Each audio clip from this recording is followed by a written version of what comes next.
Hello friends, welcome to follow up. Let's have a look at a newly appeared problem, problem 2762, continuous subarrays. In this video, we're going to explain a solution based on two-pointer sliding window method. So here we are given a zero-indexed integer array called nums. So a subarray of nums is called continuous if the following conditions holds. So for a subarray, right, for each pair of indices, so their differences in absolute value is bounded above by 2. So we are required to return the total number of continuous subarrays. So a subarray here is a contiguous non-empty subsequence of elements with an array. So this is very easy to understand. Basically, it's we have practiced so many problems. So this basically this is to distinguish with subsequence, right? So here we have two examples. So in the first example, the output is 8. So here is the explanation. But let's look at this.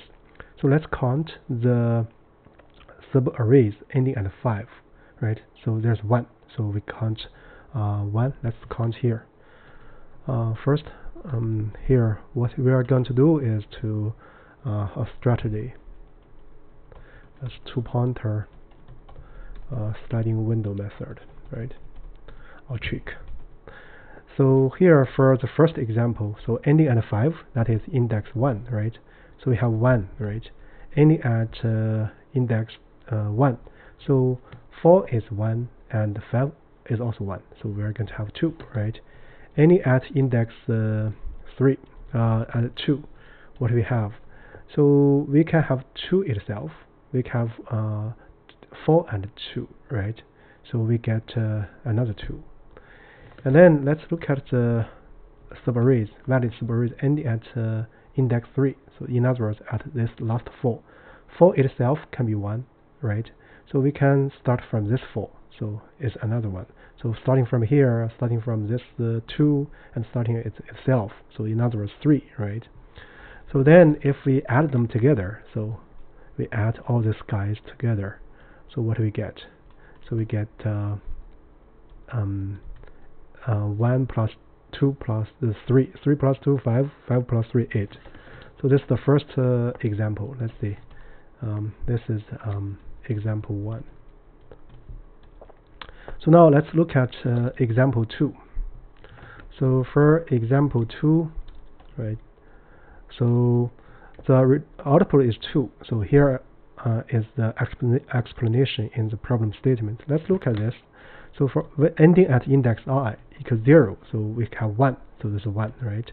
Ending at index 1, we have 2. So we can start from 1, right? From left. So 1, 2 is 1, and 2 itself is another 1. So we have 2 subarrays. So ending at index 2. So because 1 and 3, actually their absolute difference is equal to 2. This is good. So we can start from this 1, right?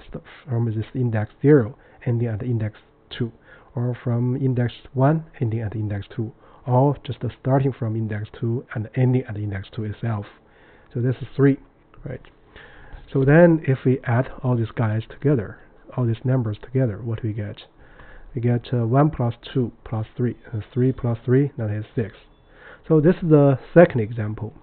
So overall, what we do?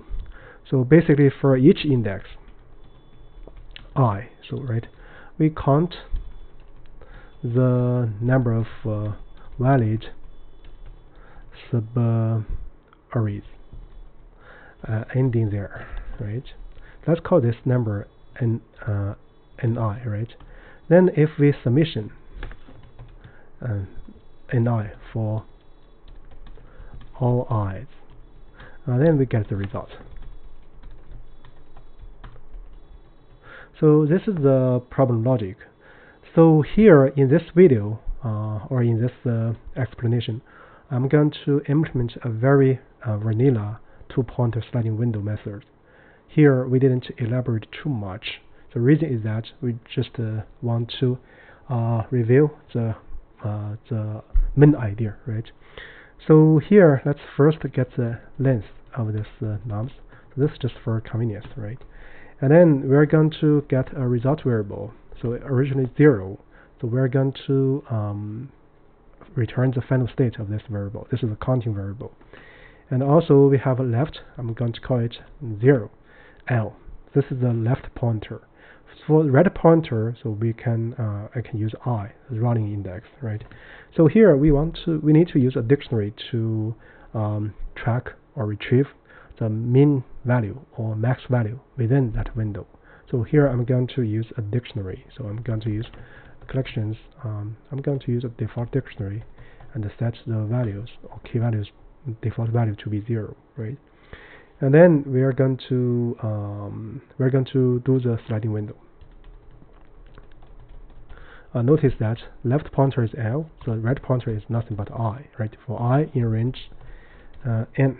So in other words, we want to compute this capital Ni. In other words, the number of valid subarrays ending there. In other words, ending at this index I. Or you can interpret this I. So I is nothing but R, right? The right pointer, right? This is just to make a explicit right pointer. Right? You can interpret this I as a R, right? And then what we're going to do is that nums I. So we're going to get this incremented by 1 because we want to include this current number at index I. So now what we want to check is the leftmost or the L, right? Such that starting from L and ending at the current R equals I. So all the elements have absolute difference bounded above by 2. So for this, actually we can use lots of tricks here, but here I just want to use a very vanilla one. So max the keys, right? So the numbers minus min the keys. So in other words, the maximum value minus the smallest value in the window. If it's greater than 2, then we need to shift L to the right in order to make this condition false, right? So what we are going to do is d nums L. So we are going to decrement it by 1, right?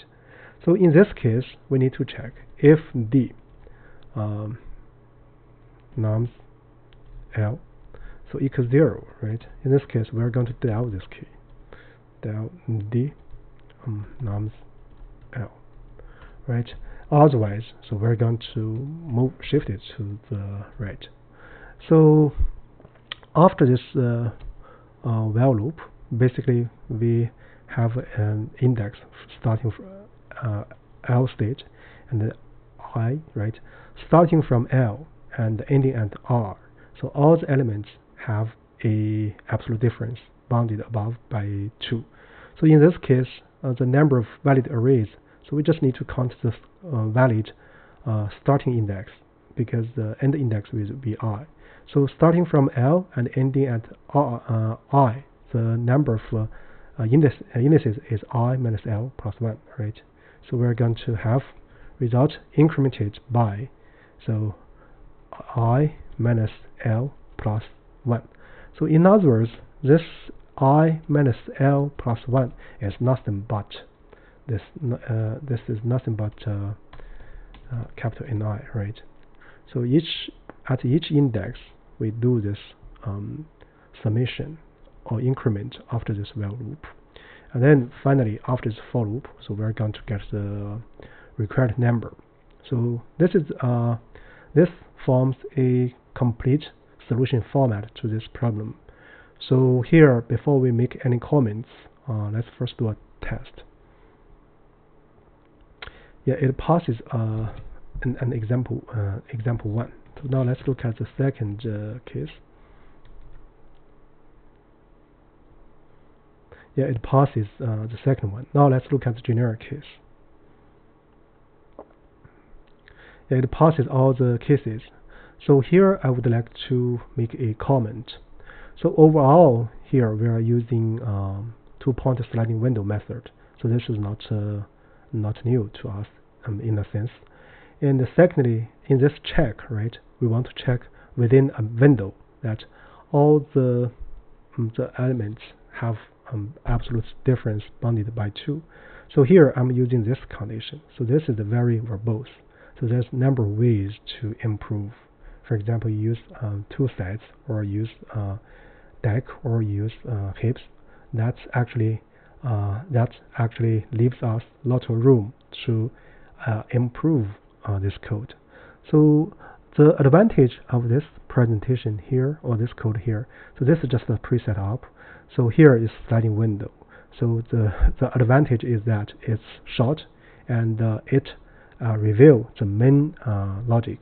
As for implementation details, so as you have time, so you can try to improve this part. So this actually should be a lot of fun.